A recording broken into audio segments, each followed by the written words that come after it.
Since I'm a father, I became more conscious about how I approach the mountains. And in order to be fast, I learned that I have to go slow first.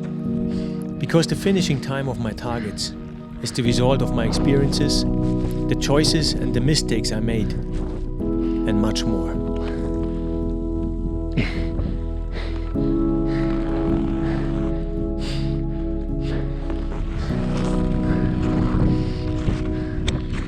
Time becomes a different meaning when you are leaving behind all the comfort zone.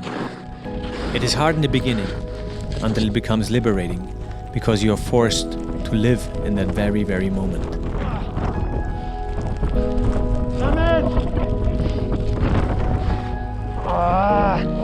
Fucking cold!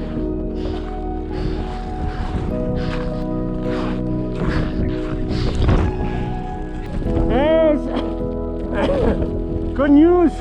I just reached the summit of Dhaulagiri 7, about 6 hours from base camp. Ah, super! Yoo-hoo!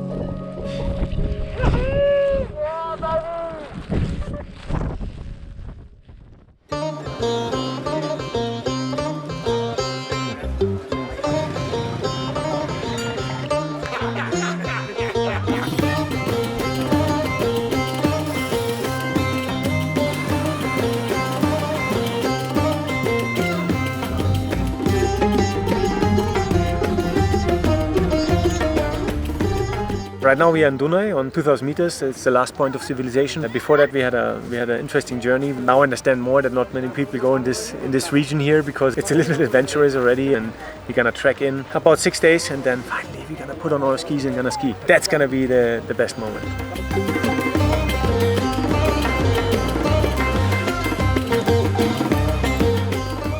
Ready for walking. This permanently changing environment and the trekking in was not only great in terms of for your mind and for your physics, but also really, really great for your acclimatization, because every day it was a couple of meters higher. We really, really felt better and better after every day because we got so used to the altitude.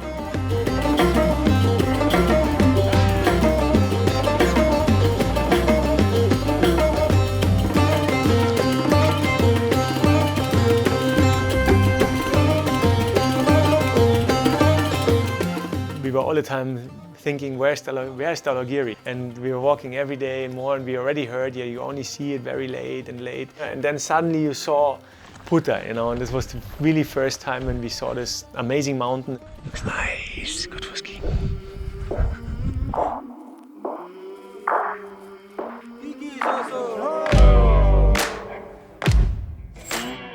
In the group, I was the one who decided to go for speed style. I wanted to go really from base camp, so start from base camp in a non-stop push up to the summit within 8 hours. So 8 hours for the total travel up and down. This was my target. What everybody has to do, everybody has to acclimatize. This is an absolute crucial factor.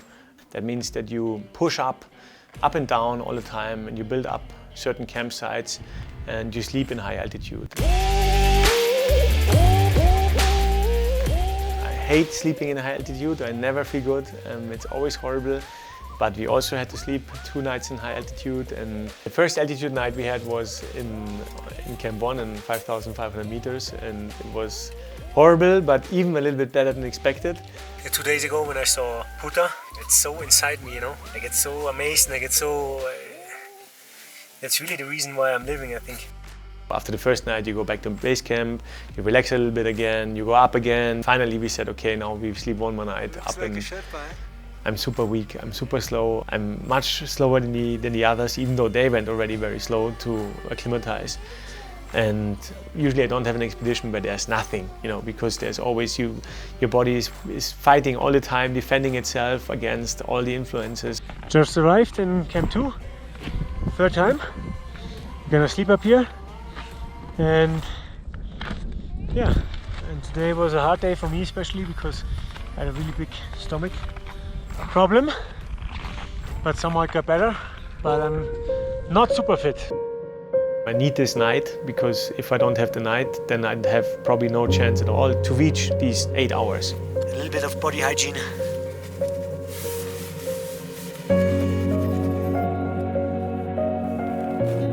Wow, look at the moon. Wow.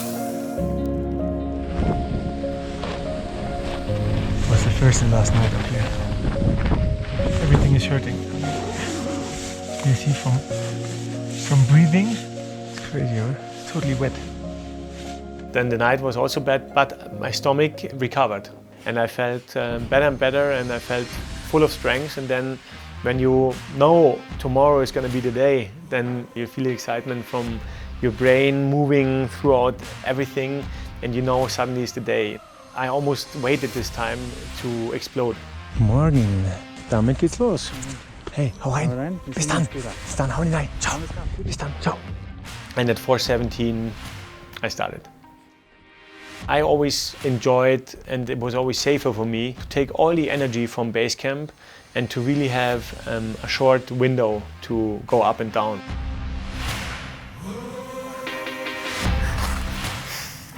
Want to make it in 8 hours? Have to be faster.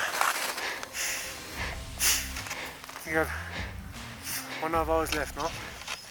Okay. Okay, buddy.